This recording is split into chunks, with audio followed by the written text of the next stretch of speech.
Hello, hello, and happy Thursday. And what a Thursday afternoon it has been in Northern California. We'll talk about the earthquake a little bit later in this hour. Um, it was quite a surprise. Well, as earthquakes tend to be, no one expects an earthquake, but it was fun. And I don't know if it got all the way, I don't know how, I mean, it covered a big distance. People could feel it from all over the place. But I don't know how far it went. I don't know if people in the Bay Area could feel it, but I know a lot of people in Northern California felt it, and we'll talk about that. But happy Thursday, we made it so far. We're getting ready for a real hot week, so make sure you're hydrated. But for now, it's been delightful. I mean, I personally, I mean, 85 is my sweet spot temperature wise. So it's been like in the 90s, which is still, very nice for me. I like that. Some people don't like it, but that's okay. But I like it. So it's been great. But when it gets up into triple digits, nah, I can pass on that. So anyway, you may be wondering what this is here. And it's a good question. Well, what it is it holds what's called a pop filter. Looks like a big skillet, right? It goes in front of the microphone. And when I do my podcast recording, I use it. It helps with the P sound. So P is not so airy and poppy sounding. Pop, Peter, Piper, pick to peck, a pick, a pet, pip, whatever that is, right? So I have that, but it's in the way. I don't like it in my face. So I just move it out of the way for this. But it helps. Peter, I mean, the microphone's pretty good. Peter, Piper, pick to peck, a pickle peppers. Still pretty good with it's called the plosives. See? And that's what this little frying pan thing, skillet thingy looks like. It does. So I move it out of the way. Anyway, we've got a fun update for you to talk about. So let's get that going. Oh, and by the way, hello to those both live here with the live stream and those watching on the recording. Make sure you say hello so that I can say hello back. That would be great.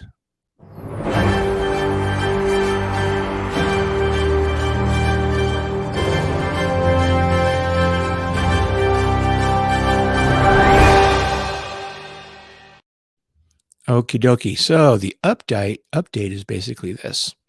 My friend finally took me out to Costco to purchase some eyeglass frames and lenses.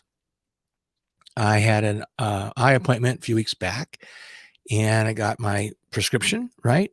But it said expiration date 7/8. And I'm like, oh my gosh. And I was, my friend told me that for sure he was going to take me out there, Costco.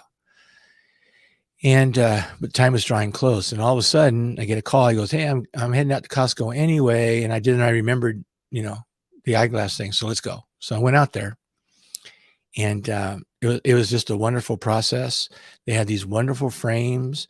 They had a special. So if I also purchased a pair of prescription sunglasses, they were 40% off. Now here's the kicker. So for a pair of eyeglasses, and they're progressive blue light UV anti-scratch lenses.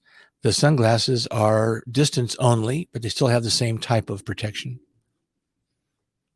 $284. Now, I don't know if you've purchased eyeglasses lately, but eyeglasses are expensive. And my friend Rex, who took me out there, he bought a pair of glasses and they were $400 and something. There's a reason for that. And so I want to share this. Just take a look at this. And if you haven't heard about it, but this is something that's going on.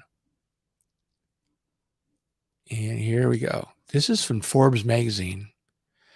Meet the four-eyed, eight-tentacled monopoly that is making your glasses so expensive.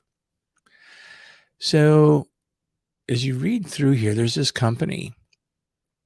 It's called Luxottica, and 60 Minutes did a program on this company.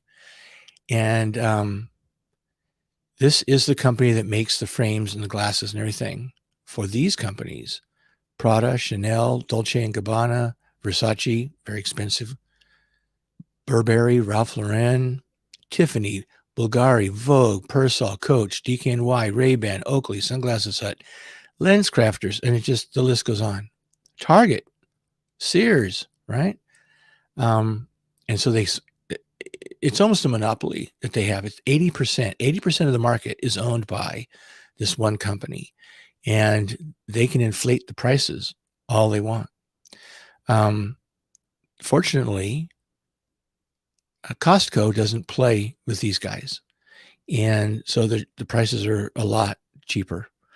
And it's going to take 2 weeks or less. So the guy was saying normally it's 1 week or less, but there's some type of a power outage back east that he was talking about, which I don't know what he's talking about. But anyway, he says, so it's going to be 2 weeks or less, and they'll text me when they're in. And so for the price, for the cost of, let's see. So I purchased 2 pairs of eyeglasses, regular and sun, for half the price that my friend paid for 1 pair. You know, it's kind of wild, huh? It's amazing that that type of marketing can take place. It's complicated. And if you want, what I'll do is, if you're curious, I'll try to post it into, see what I can do here. Let's see if I can do something just a little bit fancy. So we're going to take that, and there's a comment. Oh, I'm back to comments here. Hey, Victor, how you doing? Welcome aboard. It's nice to hear from you. I hope you're staying cool and having a good July. It's the 8th already. Wow, that's crazy. Yeah. So let me see if I can do this real quick. Put this in here. Da, da, da, da, da, da. Okay, so. Oh, that's huge, right? That's no good for anybody. But that's the, so what you can do is you can Google it, right? I just put in eyeglasses monopoly, and then this is one of the articles that came up. It's in Forbes magazine. And if you want, you can look it up and read about it, or you can, I think the 60 Minutes episode is still out there that you can watch. And that, of course, I find watching and listening and seeing in all those interviews far more entertaining than just reading an article. But anyway, isn't that crazy though? The prices of things? Yeah, simply unbelievable. So I don't know where you were. It was about 3:50 this afternoon. I'm playing a video game online with my friend. He lives in North Sac, and we're both online. We're playing this RPG game. It's a lot of fun. And all of a sudden, I feel my chair is moving. I'm like, okay, this is weird. And my monitor starts vibrating, and I'm like, okay, we're into something here. It's an earthquake or something, and it goes on for quite a period of time. And I get that that funny feeling in my stomach. I've had that before. I know what that feels like. And the minute it stopped, hey Ruben, welcome aboard. It's good to have you with us tonight. We're talking about the earthquake. The minute it was over, I started searching around to see if I could get some information on the earthquake. And, I looked at maybe, like SAC-B and KOVR, local news. And of course, they're slow. Then it dawned on me. The USGS, the United States Geological Survey. So I went to their website, and of course, yes, they've got the latest earthquakes, and they record it, pretty much in real time. So I was able to find out a little bit more about this. It's now in the news. Excuse me. And I'm going to go ahead and share a little screen there. USGS. It's a when something strange like that happens, it's a good place to go to get information. So this is their website. And as you can see, let me go ahead and pull my picture off of here and make this a little bit bigger for everybody. There you go. Let me pull this off of here too, Ruben. There you go. And we'll get back to the eyeglasses. We got some comments about the eyeglass segment, and we'll get back to that. But let's take a look at this this map here, and you can see all over the world. And these lines here are fault lines, but they sort of go along with what's called tectonic plates. It's a fun field of study. But you can see right here, this red dot. That's the hit. That's where it all took place. So let's zoom in. See what we can see here. We'll put this back in the middle. And we'll zoom in some more. Here we go. So you can see it's right on the border of California and Nevada. Okay, here we go. A little bit more. They had a cluster of earthquakes right here. Check that out. It's pretty amazing. Look at all that. Look at all that seismic activity. And these red ones are pretty severe, not severe, but they're substantial, right? And we'll take a look here in a minute, and we'll see how close together they were. And the largest one, I saw one report said it was 6.0, but it was 5 point something for sure. Oh, we just got an update. So this map updates earthquakes around the globe a lot, right? So let's zoom in a little bit more. See what we can see. There's the Nevada, California border. So it's up in the Sierra Nevadas. Yeah. You see how spread out it was. So, when you zoom out, it's like, oh my gosh, they're like all together, but they're not. So let's see if we can list just what's on the map. And I think it's going to change this, but no, yes, no. Okay. So here we got, I think we can click on these and get some information. Yeah, there we go. That's a 6.0, and it's in universal time. So you have to, I think, subtract 7 hours, add 7 hours, probably subtract 7 hours. So it's 15 minus 7. I don't know. See, it's updating. It just, see that blue one? They just had another little earthquake. So they're having lots of little aftershocks. It's pretty amazing what's going on there. I wouldn't want to live there. You can imagine you got your knickknacks on your shelves, on your walls, your pictures on the wall, what have you. An earthquake like that, it's going to knock them right off, right?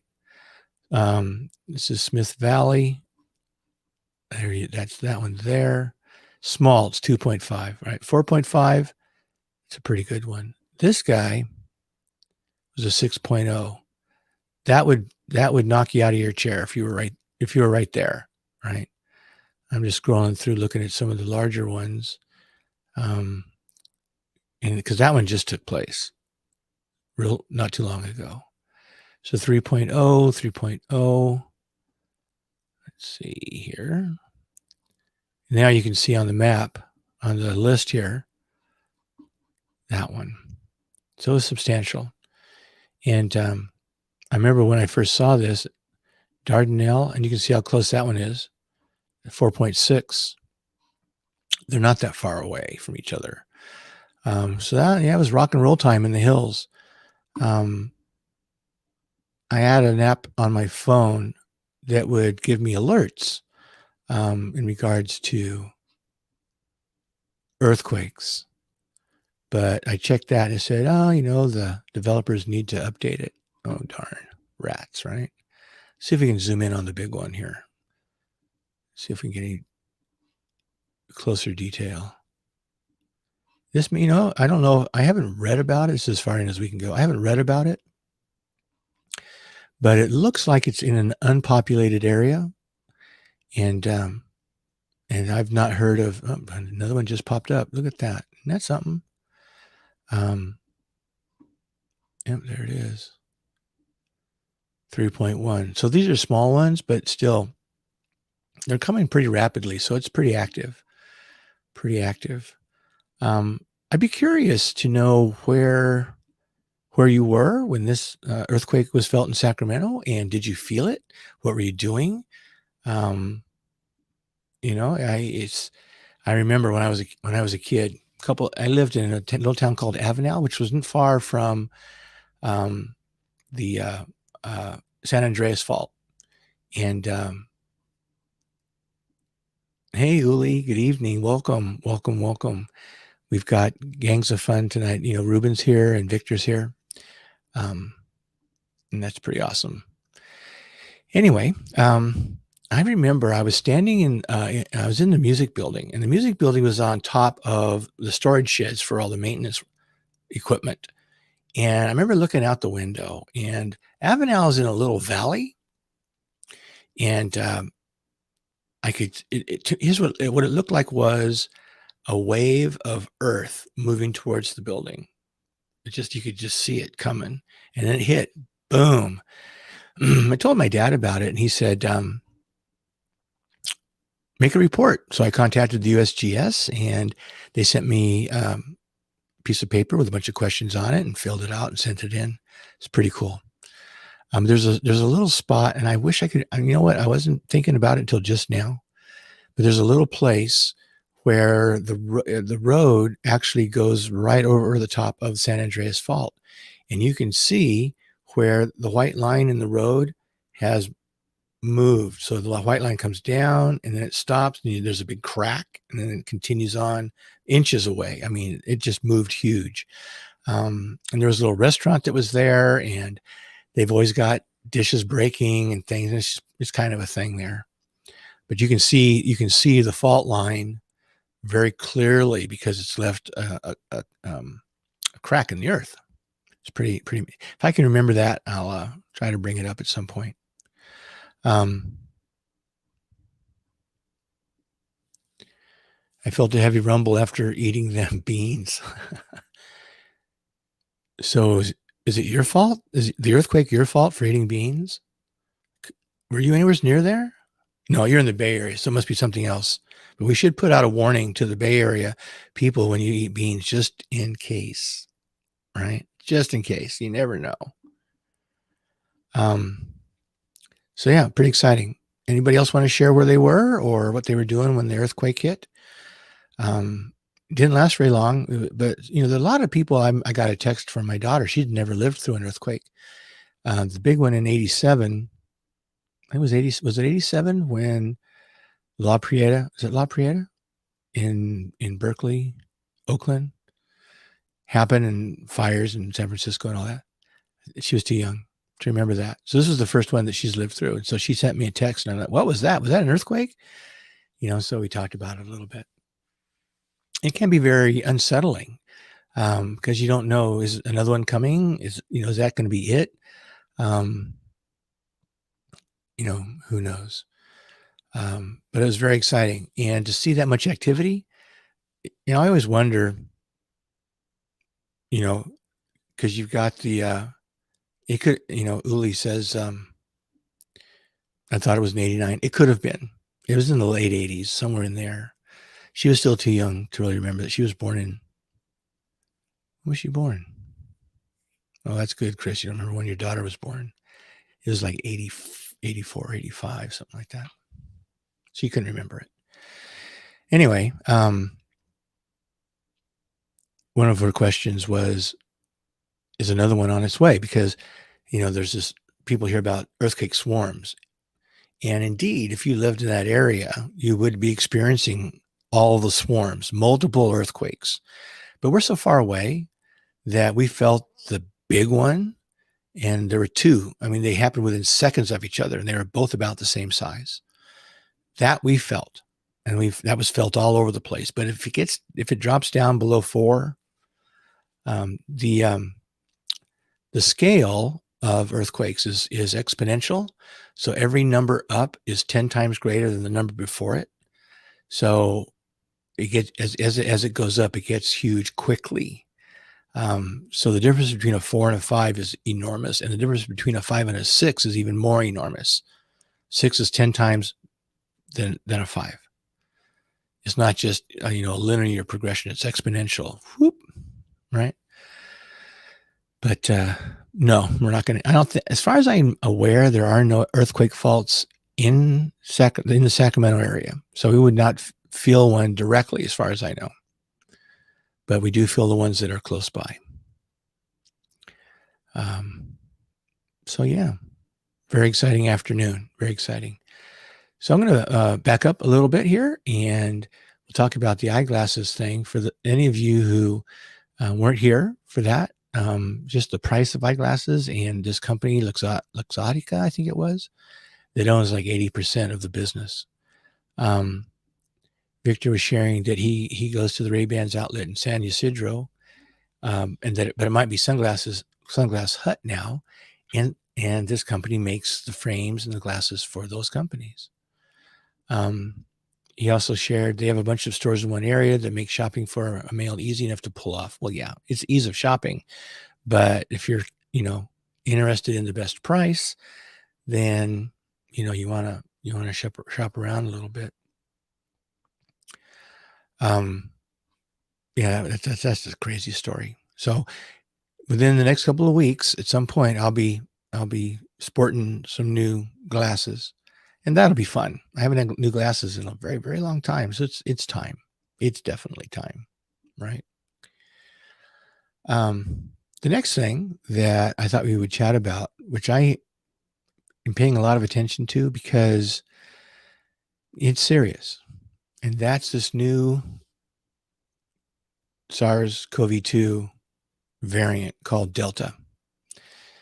It they first discovered it in India. It has now traveled around the world. They're saying that in the United States, it's about 50%.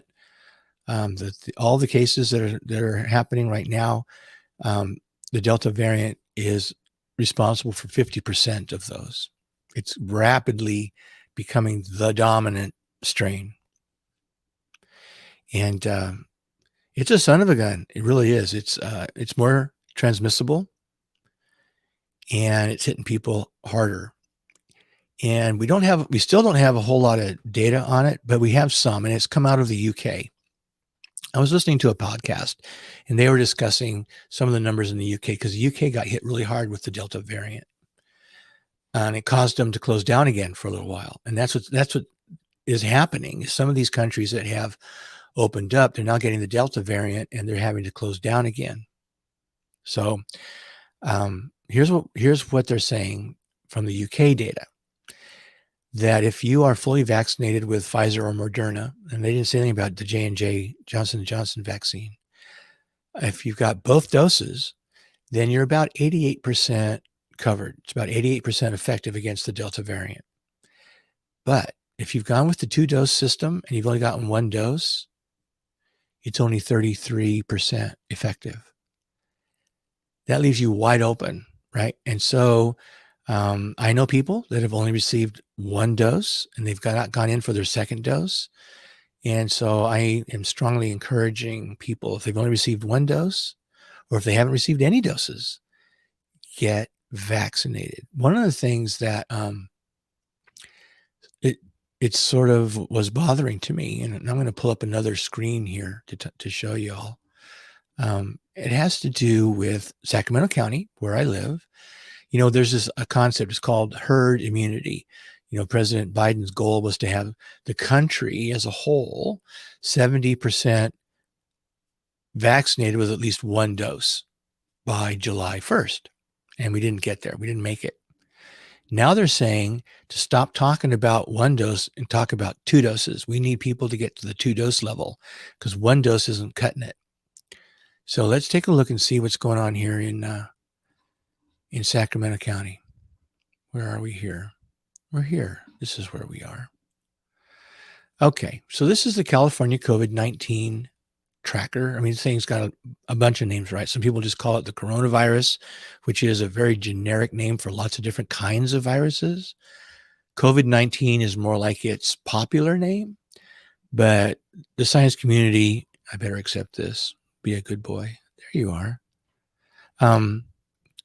SARS-CoV-2 is its official name. All right. So rose by any other name smells the same. Okay, select a county. So let's go ahead, and California is not a county. I don't know how that got there, but whatever. Scroll down here. We'll get to California is not a county. I can't believe they put that in. I guess if people wanted to back up and see the whole state, that would be cool, right? But I mean, give me a break. Okay. So let's see what we've got here. Total number of cases, 125 newly reported cases. And these, these standalone numbers don't tell me a whole lot when I want to look at percentages, right? So I'm guessing this is, let's see, is this the state average? And the red line is the county? I wish it was a clear graph, but it's not. We've reported 2 new deaths. Wow. On July 7th. That's too many for one county, right? That's not, I don't like seeing that sort of thing. So it's our disease rate. What I'm looking for is the vaccination rate.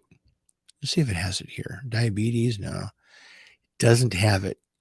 So earlier this week on my Facebook page, I posted up. Did I post it up? Yeah, I did.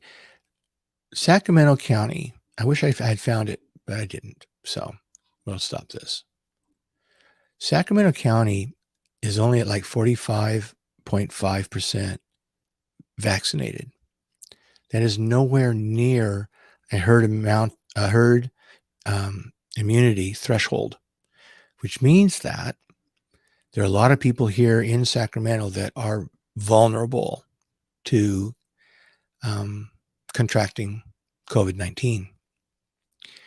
Something else they don't know. They do not know whether or not those of us who are fully vaccinated can transmit the Delta variant. It may be very well possible to transmit the COVID-19 Delta variant. They don't know. Now, the World Health Organization has put out a global guideline to put the masks back on if you're going into a crowded area, public area, even if you're fully vaccinated, right? Simply because of that transmission unknown factor. The CDC has not followed suit in issuing those guidelines. And here's part of that here's part of the problem. Not every state's in the same place when it comes to vaccination. Now, the state of California, I believe, is close to the 70%, if not above, vaccination rate, which is really good. Sacramento County is only at 45%, so we're really lagging behind. There are some states that are like Missouri is like the worst with the vaccination rate. They've got, the tiger by the tail there right now. Their hospitals are filling up. They're seeing lots of cases, lots of ICU. Yeah, it's unfortunate, and oh gosh, it's sad to see an easy fix like the vaccination not being utilized the way it could be. There are countries in the globe that are begging for the vaccine. If you look at a country like Haiti, Haiti was in the news recently. Its president was assassinated. They've not received any vaccine yet. They don't have any vaccine. And here's our country. We've got more vaccine than we know what to do with, and people won't take it. So that makes me kind of sad, those of us that have taken it, even though it's not been a whole lot of time, but there aren't a lot of side effects. I mean, it's a safe bet. And you're right, Uli. You can bring the horse to water, but you can't make it drink. That is so true. And unfortunately, there was one guy in the news recently who he turned down the vaccine. He turned it down. And then 2 or 3 days later, he came down with COVID and he died.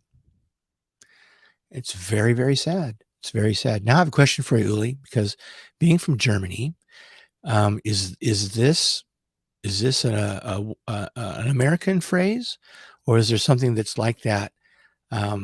This kind of what's called an idiom? No, it's not an idiom. It's just a saying. Is there something like this in the German language? I'm just curious. Maybe there is. Maybe it's the same. I don't know. Maybe this is a universal phrase. I don't know. I'm curious. Because I remember one time,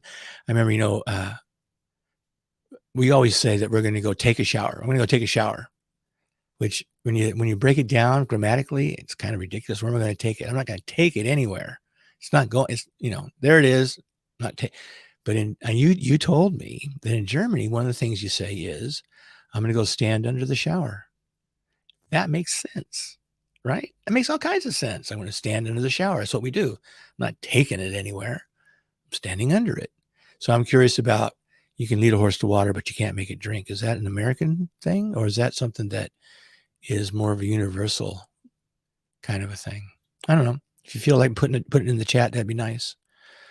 And we'd be educated. You could educate us. Thank you very much. Oh, and by the way, Ruben and Uli, I really enjoyed the show last night. I had to bail early, but I caught almost all of it. So it was great. I always enjoy it. I always, it's just the fun of my day. They have these things, but not word for word. So it's the kind of a universal concept, right? It's kind of the thing is, you can give everybody all the information, and it's still, you can't make up their mind for them, right? You can't change their mind. They're going to do it or they're not going to do it, right? So, yeah, I guess humans are humans everywhere, which is kind of good to know that we're all pretty much the same. We're more alike than we are different. That's what I believe. Anyway. So we'll see how this goes. One of the problems is, and I think that one of the reasons why it showed up in India first is that when you have a lot of people that are infected, it's got a big pool for mutation. The more people, the bigger the pool, the better chance of mutation. Most of the mutations are not beneficial to the organism, whether it's something as small as a virus or whether it's a huge animal, But every once in a while, that mutation can be detrimental. And the more people you have, the greater chance you have of that occurring. The fewer people that have the virus, the smaller the chance of that type of mutation occurring.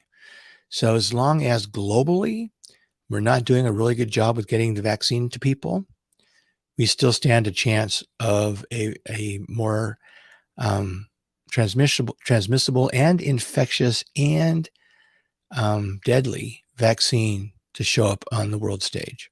And then because vaccines don't honor borders, they can go anywhere, right? And as long as there are unvaccinated people that can transmit, maybe even vaccinated people that can transmit, and there are unvaccinated people that can receive it and get sick, it's going to continue to propagate. So we're in a race against time to get these out, and the richer countries really need to help those countries that have a more difficult time affording the vaccine, getting their hands on it, because it's a global problem. It's not just the U.S. It's not just Europe. It's not just England or India, or it's global, and we ought to be thinking globally about it, especially once our country has a certain amount of vaccination, and I think we have started doing this. Start thinking about, let's get this vaccine out to other countries, all right? Because it's a global problem. So good times, right? Good times. It's going to be an interesting month. And now here's the real kicker. And I don't want to talk about it a whole lot because to me, it's just so, on the one hand, it's just ludicrous. But on the other hand, it's got some seeds of some serious issues and problems. And that is, I don't know if you saw this, but the pillow guy, Mike something or other, the pillow guy, remember him? Well, he came out recently and he said that our former president will be put back into office on like August 15th. And that many of the down ballot candidates that didn't get reelected, that were Republicans, will be those will all be switched around.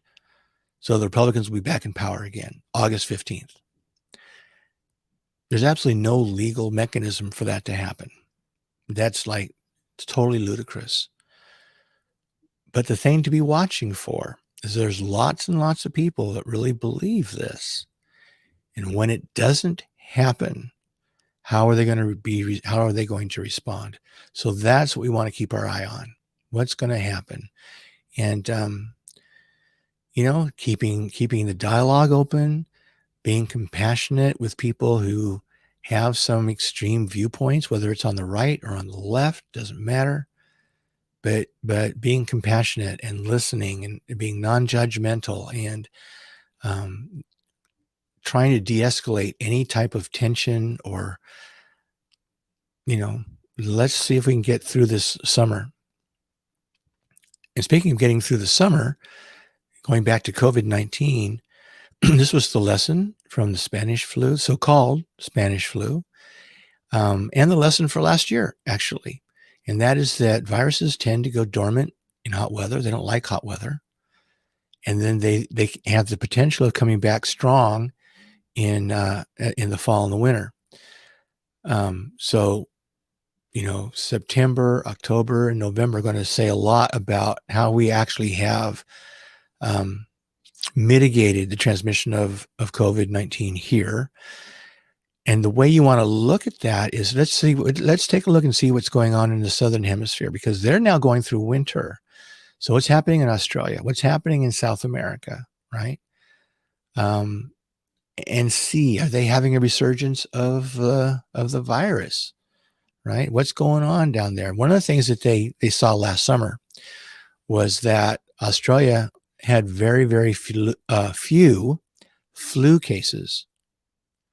And so they were extrapolating out and predicting that flu would be very minimal here in the U.S. in the wintertime. They were right? Because what happens is these viruses, I don't know whether they migrate or what they do, but everything switches hemispheres, summer and winter. So these are things to be watching out for. If we mind our P's and Q's during the summertime, then come the fall and winter, we should be in good shape. If we're not in good shape, then we know we didn't do what we needed to do during the summertime. And we'll have to then start planning, right, for the next summertime, because we don't want to be going through this every single year. No, we do not. No, we do not. So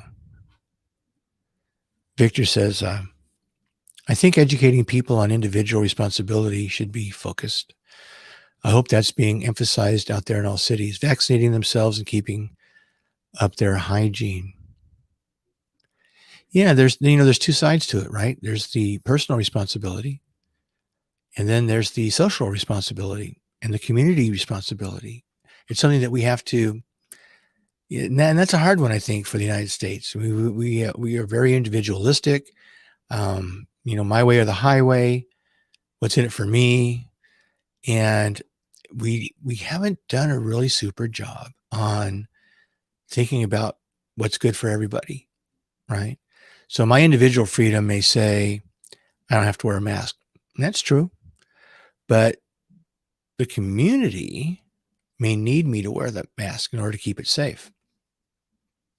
And by wearing the mask myself, then I have the freedom to go out and feel safer, both in receiving and giving of the virus. I'm not being fully vaccinated.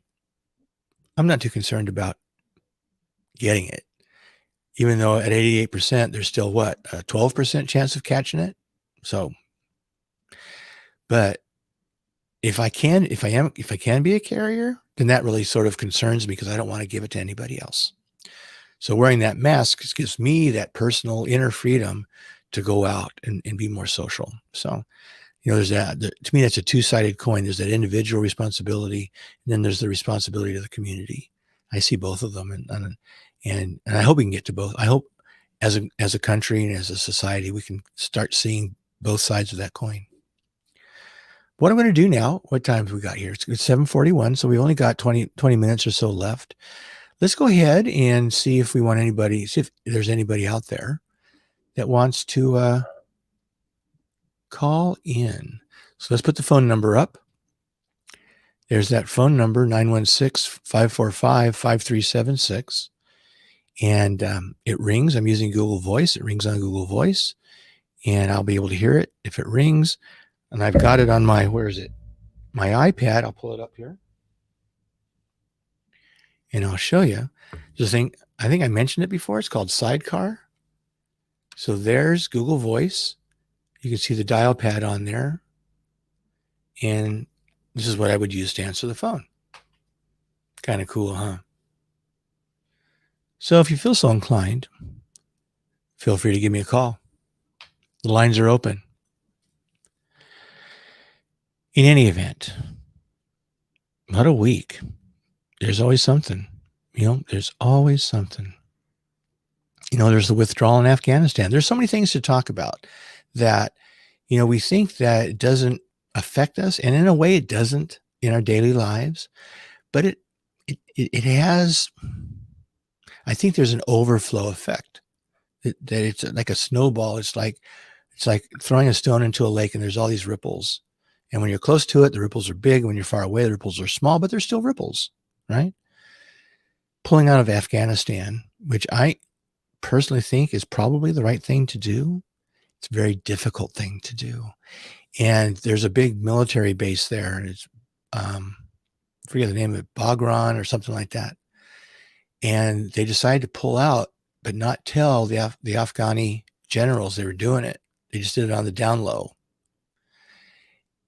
And then all of a sudden they said, hey, by the way, we're not there anymore. And I guess they had people coming in and looting, and there were all kinds of problems. One of the things, I'm old enough to remember when we pulled out of Vietnam and the Saigon helicopter lift, and the problems that caused. We left behind a lot of people that worked for the U.S. government.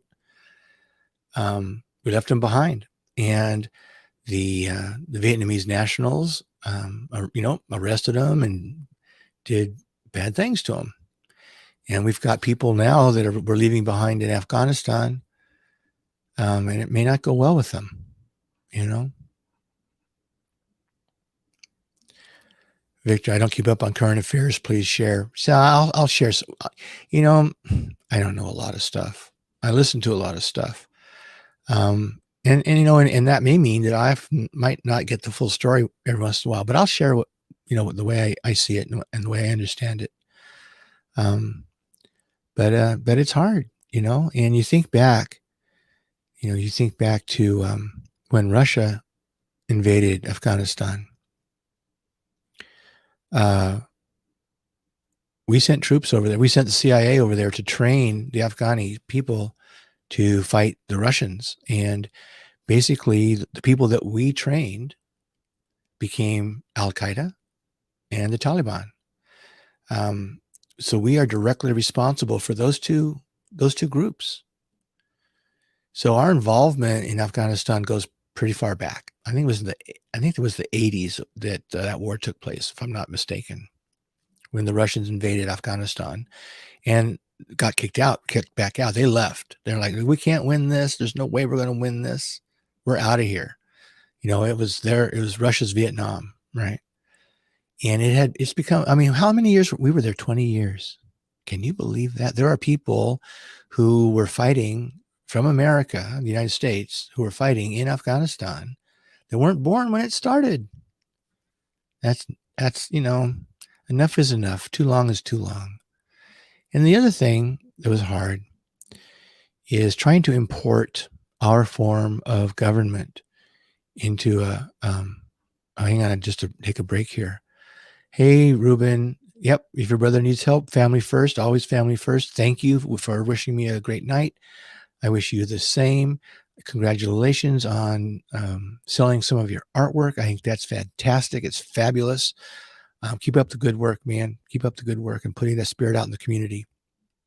So thank you and have a great night and a good weekend to come.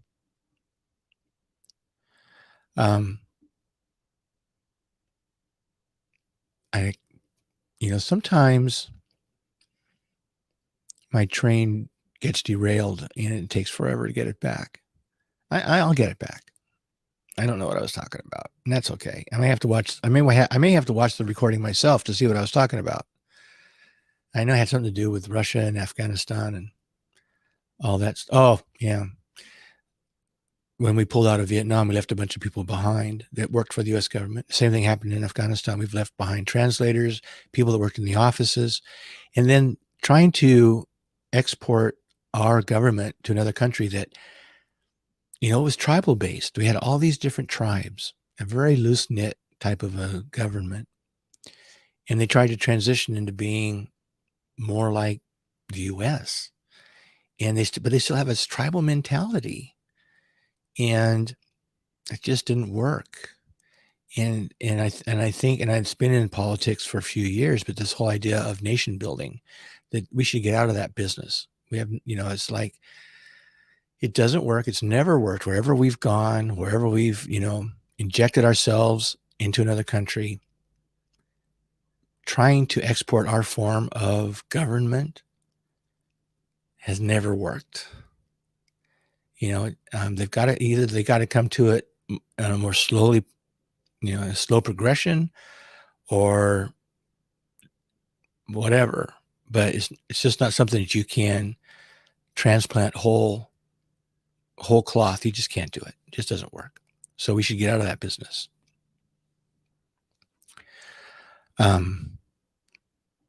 Ruben says, thanks. Yeah. Thank you, brother. Love you, man. I'm talking about Vietnam. I heard Vietnam Tom. Victor's saying I heard Vietnam Tom from the Bay Area passed away. I'm gonna take my glasses off. My eyes are beginning to burn. I wonder. I thought about wearing sunglasses tonight because I'm wondering whether these lights that I have, really affect my eyes, and that's possible, very possible. So, but for now, I'm just gonna take my glasses off. I read something about that, Victor. I don't know who he is or was. But yeah, he did pass away recently. These are going to be fun to read without my glasses on. I'm so looking forward to a new pair of glasses. You have no idea. Victor writes, he was going downhill. I remember when he had his own place, he was happy. Then I saw a video of him on the street. San Francisco, I can't say a whole lot about San Francisco, but one of the things that San Francisco had was rent control. But there was a way for landlords to get around it. If they like evicted everybody and they said they were going to remodel the building, then they could remodel it and then start charging market rate. If it was done, one person at a time, then that rent control pretty much stayed put. So there was a way to work around it. And a lot of people who had rent control ended up having to be homeless because they couldn't afford the new rates. Bay Area rates are astronomical. I don't know that I'd be able to afford a shoebox in the Bay Area to live in. So, yeah, tough times. So I'm not surprised. It's sad, especially as those people who have lived there for a long time, generationally, finding themselves on the street, homeless, and they're, 60 years old or older. It was a while ago, right? I just got a thing from my high school, the class of 71. I was class of 74. The class of 71 is having their 50th year reunion. Like, what? That means in 3 years, I'm going to have my 50-year reunion. That was a long time ago. 50 years. Graduated high school 50 years ago? That's nuts. Absolutely. Unbelievable. Hard for me to wrap my head around all that stuff. But I guess the clock of time keeps ticking and it only goes one direction. So it is what it is. Yep. Yeah. Wow. Anyway. Well, tonight's been fun. I'm sort of getting a sense of direction as to where I want to take the podcast, to just talk about what's going on with me and what's going on in the world and things that I'm thinking about. I'm really open to dialogue. If someone if someone stumbles on this and they hear me say something and they're like, oh, this guy's just full of smoke. He's crazy. He doesn't know what he's talking about. Come call me up. Let's talk. I'm very happy to see things from multiple perspectives. I see reality as more like a disco ball than it is a flat mirror. It's got all these different facets, and it depends on where you're looking as to what you see. Right. And if I'm looking from over here, I'm going to see this. And if I'm looking from over here, I'm going to see that. And if I don't ever move my position, I'll never see anything different. So I'm always open to hearing new things.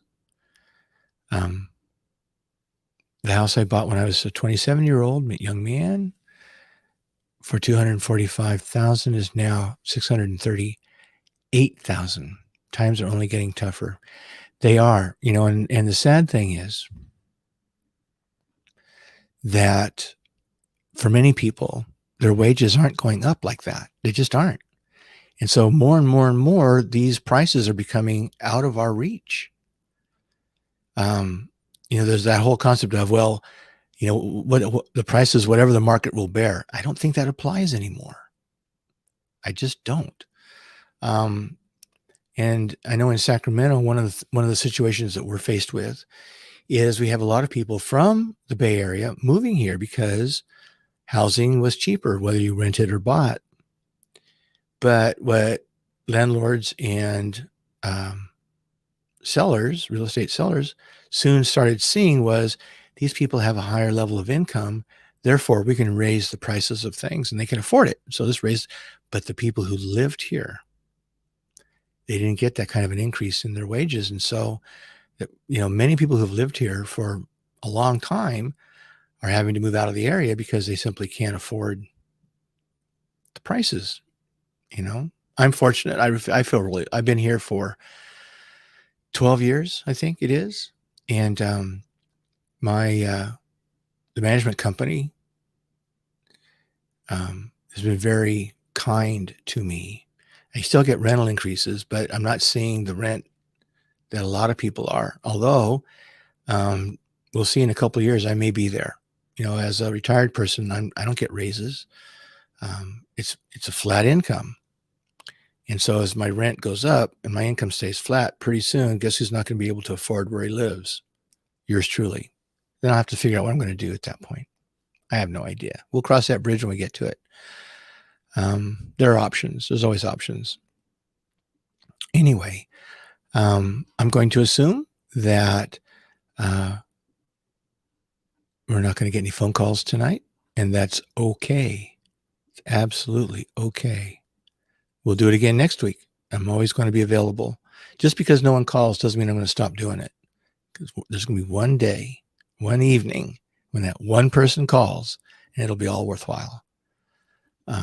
Lily says, I am sometimes thinking about moving to SAC and retire after selling my house in Berkeley. Yeah, I can see why. I can absolutely see why. Because I don't know how long you've been in your house in Berkeley, but it is, your equity is probably increased. And Sacramento will be a lot easier to live. I don't know if Sacramento's ready for you to come back. That's a joke, but it would be great to have you back. And whenever that is, you're a young guy still. So that's probably a good 20 or more years away, but, and who knows what's going to happen by then. Comet may smash into us. Who knows what's going to happen. We may burn down. I know fires are, I was really worried the 4th of July. There were so many fireworks. I'm so happy that we didn't see more fires started. But summer's not over. So we'll see what happens with that. Victor writes, if I wasn't losing so many work hours from food poisoning, I could have really bought something nice then. I was scared to get close to the amount I qualified for. When you have health issues and you don't know what the future holds, then it is kind of scary to think about a financial investment that you may not be able to, make that commitment going down the road. To be frugal and thoughtful,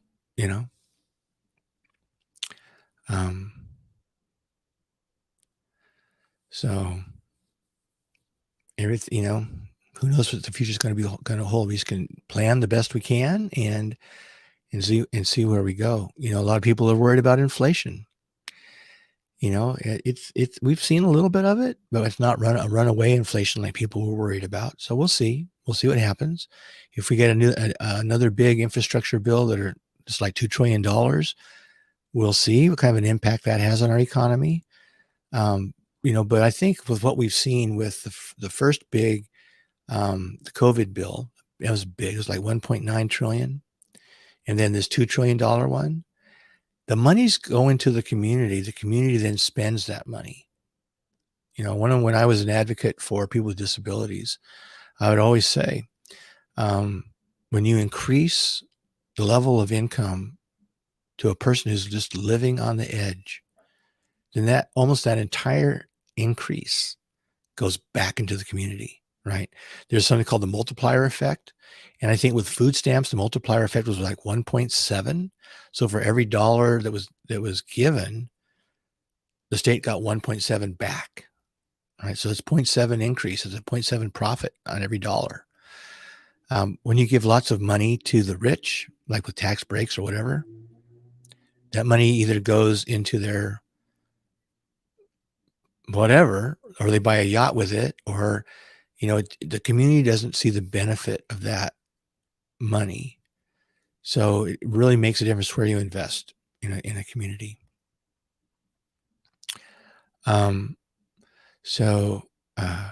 Victor wrote Uli, but then you'll have to pay taxes to the modern home price.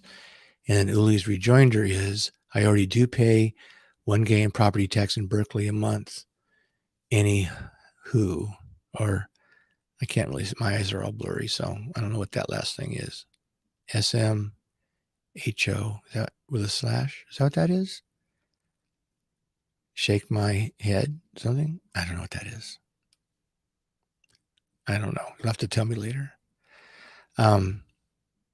Yeah. So, and I guess the gas tax, taxes is another topic we can talk. I don't have a car, so I don't pay gas taxes, but those are going up. And because the more people buy electric or hybrid, right, the state's gas tax revenue isn't coming in like it used to be. And that money's used, technically supposed to be used for infrastructure, right? To repair the roads and fill potholes and do all those construction things. And if that gas tax revenue is not coming in, the only way to increase it, well, the easy way to increase it would be to raise the gas tax. If they can figure out a way to tax electricity anyway. So Uli says that was anyway. Okay. Anyway, I like that. Amigo. And I like that too. Great word. That's a great word. So there's all kinds of things to talk about. And we have another election in 2022, which is like only a year off. And so there'll be all these propositions, statewide propositions, local things. There's two topics that I love to talk about. And they're the two topics that people are told don't talk about them, because everyone gets into a fight eventually. One is religion. I love talking about religion, and not just, Christianity, Western religion, but Eastern religions, all different kinds, indigenous religions. And the other one's politics, religion and politics. The two things you're not supposed to ever talk about at Thanksgiving dinner, right? I love those topics. I'm silly that way. So some of those things may bleed over into this, but, and I like, the thing about all these things is there's different perspectives, right? And that's why it's about us as a whole, not as me, not as you, but as us. And as us, we're going to get through things. And it's me sharing with you and you sharing with me that we can come to a greater understanding of things. We still may not agree, but at least I understand you and you understand me. And we hopefully can find at least some area of commonality, right? So anyhow, on that note, I wish you all be well. I don't wish you a well. A well is where you draw water, right? So you get that? There's ink wells. You can get ink wells, water wells, but I don't wish you a well. You know, like if it was me, so I don't have any property. Where am I going to put a well? You wish me a well. Where am I going to put it? Am I going to put it in the bathroom? Maybe. That might be a good spot for it, actually. But anyway, I don't wish you a well. I wish you well. I hope you stay cool. It's going to get some 100-degree weather pretty soon. I hope you have a great night. And I'll see y'all in a week. All right. So let me go over here and find what I need to find. You know, this, I still have to find my, like a road map kind of a thing here with where everything is. So, this has been fun. I hope it's been fun for you. So thank you again for those of you who have joined me live, and thank you all for watching the video, and I'll see you next Thursday night at 7 p.m. Pacific Daylight Time.